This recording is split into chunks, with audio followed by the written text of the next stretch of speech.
It's good to be able to be together again as we look at our 50th memory verse. Um, it's quite an interesting verse. Uh, it's unusual in that you really don't need to know the full context to even understand it. Some verses without the context we can't really be sure of the meaning. I think of Romans 1:16 and 1:16 says, "For I am not ashamed of the gospel." Well, the "for," we don't know why it's there unless we look in verse 15 and the verses previous. And then it goes on to say in 17, "For therein is the righteousness of God." And there it's completing the idea of what the gospel of Christ is about. And then in some verses, the specific meaning is given by the context, so we can understand it within its context, but the theological meaning may be applicable or to broader situations. And I often think of 1 John 1:9, which is written to believers in the church, and yet we often use it for unbelievers. If we confess our sins, he is faithful and just to forgive us our sins and to cleanse us from unrighteousness. And the memory verse we did not too long ago, Revelations 3:20, again, written to the church, but very applicable to the unbeliever. "I stand at the door and knock. If any man hear my voice and open the door, I will come into him and will sup with him and he with me." And so we see that often the context really opens things up. But here in Job chapter 1, verse 21, I think just looking at the verse, it's quite clear. It said, other than who's speaking, right? "And said, naked came I out of my mother's womb, and naked I shall return thither. The Lord gave, and the Lord hath taken away. Blessed be the name of the Lord."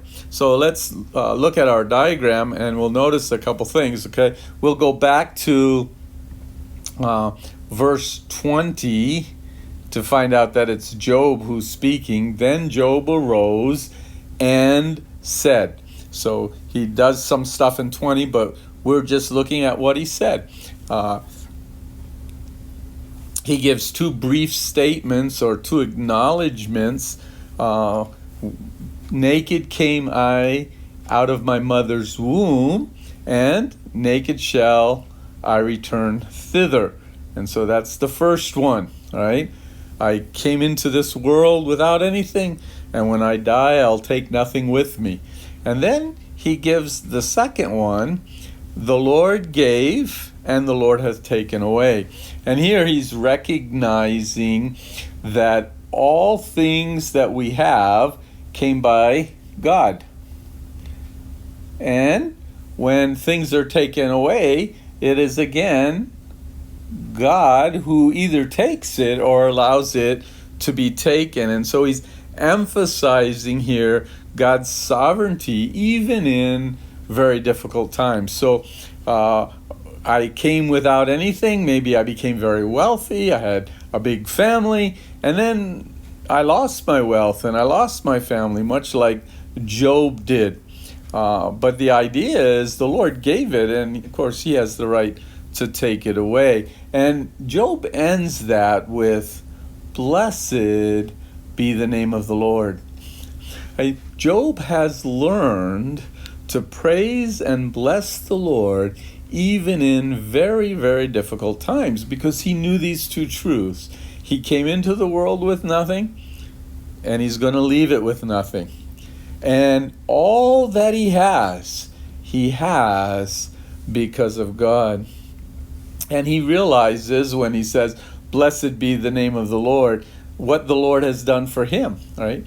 And when we think of salvation, our salvation is worth more than anything we could ever have on this earth. Blessed be the name of the Lord. And then verse 22 is interesting because it says, "In all this Job sinned not, nor charged God foolishly." It's a reminder to us that we need to recognize who God is, and we need to recognize that God is in charge and He is sovereign, and we should never complain or get angry at God because of our situation. God has something there for us to learn, and so let's be aware both of our situations, our difficulties, our blessings, and ask the Lord through this, what do you want me to learn?